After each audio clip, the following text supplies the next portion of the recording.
क्या आपने कभी सोचा है कि जब हम रात के सन्नाटे में किसी सुनसान रास्ते पर अकेले होते हैं तो क्या हम वाकई अकेले होते हैं? कहानी शुरू होती है रात के ठीक 2:33 पर। जगह थी कसारा घाट का वो पुराना बाईपास जिसे अब लोग इस्तेमाल करना बंद कर चुके थे। विक्रम अपनी टैक्सी तेज रफ्तार में भगा रहा था। उसे पुणे पहुंचना था।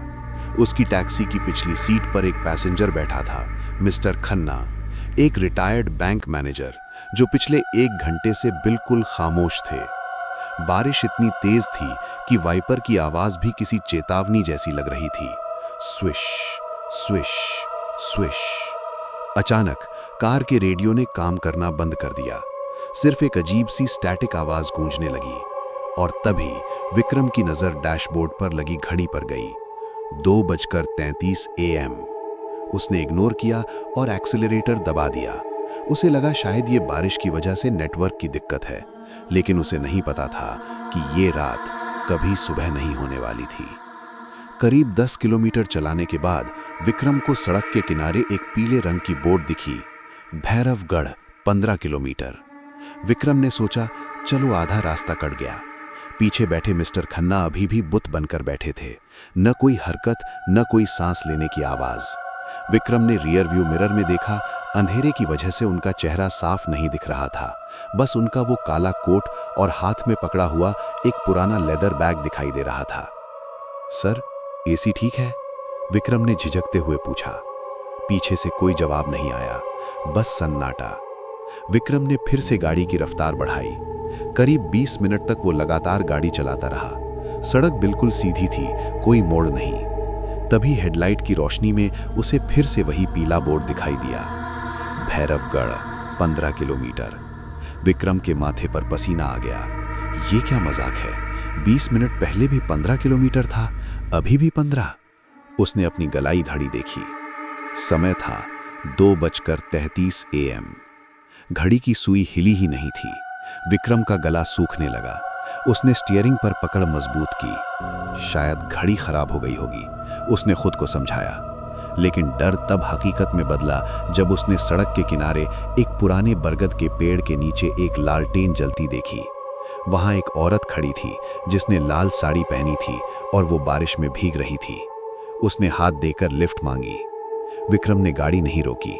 ऐसी जगहों पर रुकना खतरे से खाली नहीं होता। उसने गाड़ी आगे निकाल दी। विक्रम का दिल अब जोर जोर से धड़क रहा था। वो बस इस घाट से बाहर निकलना चाहता था। 5 मिनट बीते होंगे कि सामने फिर से वही लालटेन दिखी, वही बरगद का पेड़, वही लाल साड़ी वाली औरत। इस बार विक्रम की चीख निकल गई। ये कैसे हो सकता है? मैं सीधा चल रहा हूं। उसने ब्रेक मारा। गाड़ी सड़क के बीचों बीच रुक गई। सन्नाटा इतना गहरा था कि अपनी ही सांसें भारी लग रही थीं। तभी पिछली सीट से पहली बार आवाज आई, एक बहुत ही भारी और सूखी आवाज। गाड़ी क्यों रोक दी विक्रम? विक्रम चौंक गया। उसने शीशे में देखा। मिस्टर खन्ना थोड़ा आगे झुक गए थे। सर, हम रास्ता भटक गए हैं, शायद गोल गोल घूम रहे हैं। मिस्टर खन्ना ने एक अजीब सी बात कही। हम घूम नहीं रहे विक्रम, हम इंतजार कर रहे हैं। इंतजार किसका? तीसरे यात्री का। विक्रम को कुछ समझ नहीं आया। उसने पीछे मुड़कर देखा और जो उसने देखा उसके पैरों तले जमीन खिसक गई। मिस्टर खन्ना का चेहरा वो इंसान का चेहरा नहीं था। वो एकदम सपाट था, जैसे किसी ने मोम से बनाया हो और वो पिघल रहा हो। उनकी आंखें नहीं थीं, बस 2 खाली कोटर थे।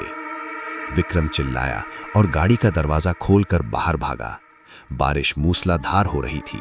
वो सड़क पर पागलों की तरह दौड़ने लगा। बचाओ, कोई है? लेकिन वो जितना तेज दौड़ता उसे लगता कि वो उसी जगह खड़ा है। तभी उसकी नजर सड़क के नीचे खाई की तरफ गई। वहां झाड़ियों में एक सफेद रंग की टैक्सी पलटी हुई पड़ी थी।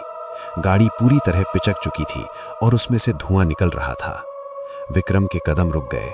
वो टैक्सी, वो उसी की टैक्सी थी। Number plate MH12। विक्रम कांपते पैरों से उस एक्सीडेंट वाली गाड़ी के पास नीचे उतरा। उसका दिल कह रहा था, मत देख, वापस चला जा, लेकिन दिमाग सच जानना चाहता था। उसने टूटी हुई खिड़की से अंदर झांका। ड्राइवर सीट पर एक आदमी की लाश फंसी हुई थी। स्टीयरिंग व्हील उसकी छाती के आर पार हो चुका था। चेहरा खून से सना था, लेकिन वो चेहरा विक्रम का ही था। और पीछे की सीट पर मिस्टर खन्ना की लाश पड़ी थी। उनकी गर्दन अजीब तरीके से मुड़ी हुई थी। नहीं, नहीं, ये झूठ है। विक्रम अपनी ही लाश को देखकर पीछे हटा। तभी उसके कंधे पर एक ठंडा हाथ महसूस हुआ। उसने धीरे से पीछे मुड़कर देखा। वहां मिस्टर खन्ना खड़े थे। इस बार उनका चेहरा साफ था, बिल्कुल वैसा जैसा एक्सीडेंट से पहले था, लेकिन उनके सिर से खून बह रहा था। मिस्टर खन्ना ने मुस्कुराते हुए कहा, तुम्हें याद नहीं विक्रम, 2:33 पर तुम्हारी आंख लग गई थी। तुमने वो मोड़ नहीं देखा।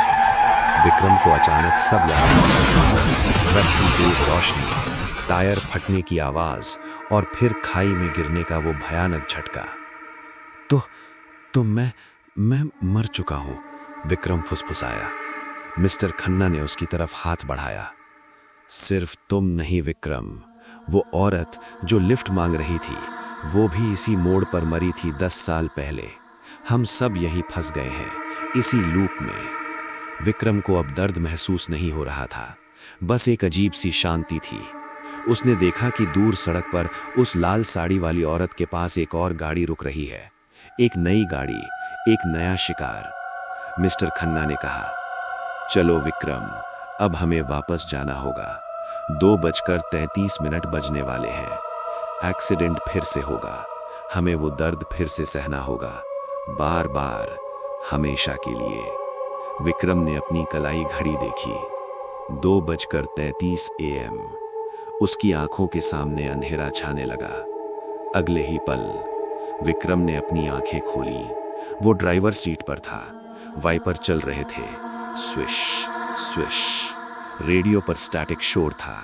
उसने घड़ी देखी, 2:33 AM। सामने से ट्रक की तेज रोशनी आई और फिर